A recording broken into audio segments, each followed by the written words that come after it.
आज कहाणी सांगतो एका वेड्या वादळाची. अय संत्या, ध्यानात आहे का तुझ्या? 2 लाखाचे 5 लाख झाले. ध्यानात ठेव, नाही तर ही जमीन विसरून जायची. जर जमीन गेली तर खायचं काय आपण? थोडं खचलं होतं, अपयशाने पिचलं होतं. मागील 2 महिन्यात 135 शेतकऱ्यांनी आत्महत्या केल्याची माहिती सध्या धक्कादायक माहिती समोर आली. बाबा, आत्महत्या म्हणजे काय? योग्य भाव मिळत नसल्यानं शेतकरी मोठ्या आर्थिक संकटात लक्ष्मी, सापडले. तेवढा पेपर दे ग टोपल्यात टाकायला. लखपती दिदी योजना नेमकी काय आहे? तर बचत गटांसोबत काम करणाऱ्या लक्षावधी महिलांना योजनेचा लाभ. बघा ह्याच्यात महिलांसाठी काय बातमी आली. महिलांसाठी मोफत व्यवसाय प्रशिक्षण. याचा काय उपयोग? व्यवसायासाठी लागणारा पैसा आणायचं कुठून? 500 कोटी रुपयांच्या अहो मी काय म्हणते, एकदा बघायला काय हरकत आहे. बचत गटातील महिलांना कौशल्य प्रशिक्षण देऊन लखपती दिदी करण्याचा प्रयत्न. आई, हे बघ ना, मी मोठी झाली की असा स्टाईल करून चालत योजनेद्वारे आहे 2 ना. कोटींवरून 3 कोटी महिलांना लखपती दिदी करण्याचं उद्दिष्ट. शोधत होतं किनारा, पण न कळत एकाच वळणावर भरकटत होतं. त्याचं आयुष्य म्हणजे दुष्काळी जमीनच रान होतं. ठेवला संयम त्याने, करत राहिला मेहनत.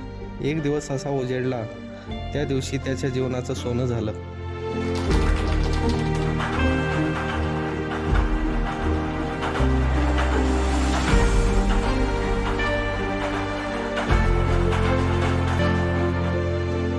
मनीषा, आपल्या मसाल्याचं जे पाठवलं होतं ना सॅम्पल काश्मीरला, त्याला अप्रुव्हल मिळालंय आणि आपल्याला 250 किलोची ऑर्डर भेटली आहे. मनीषा संतोष कामठे यांची गव्हर्नमेंटतर्फे लखपती दिदी या कार्यक्रमासाठी निवड झालेली आहे. त्यांचा जो प्रवास आहे आपण त्यांच्याकडनं ऐकून घेऊया. नमस्कार, माझी सुरुवात ही माझ्या लक्ष्मीपासूनच झाली. पेपरमध्ये न्यूज वाचली की RCTचं ट्रेनिंग फ्रीमध्ये आहे, तर ते मी ट्रेनिंग घेतलं. त्याच्यात 42 प्रकारचे मसाले, लोणची, पापड, शेवई इत्यादी मला शिकवण्यात आलं. 42 मसाले शिकले होते, ते हळूहळू 1 किलो 2 किलो अशा प्रमाणे करू लागले. त्याची पण मला मोठ्या प्रमाणामध्ये ऑर्डर येऊ लागली.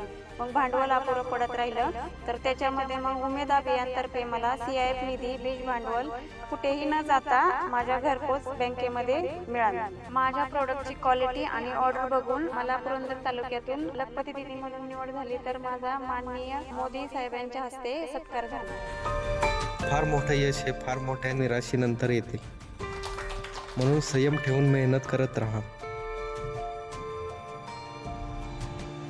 अभिनंदन संतोष साहेब.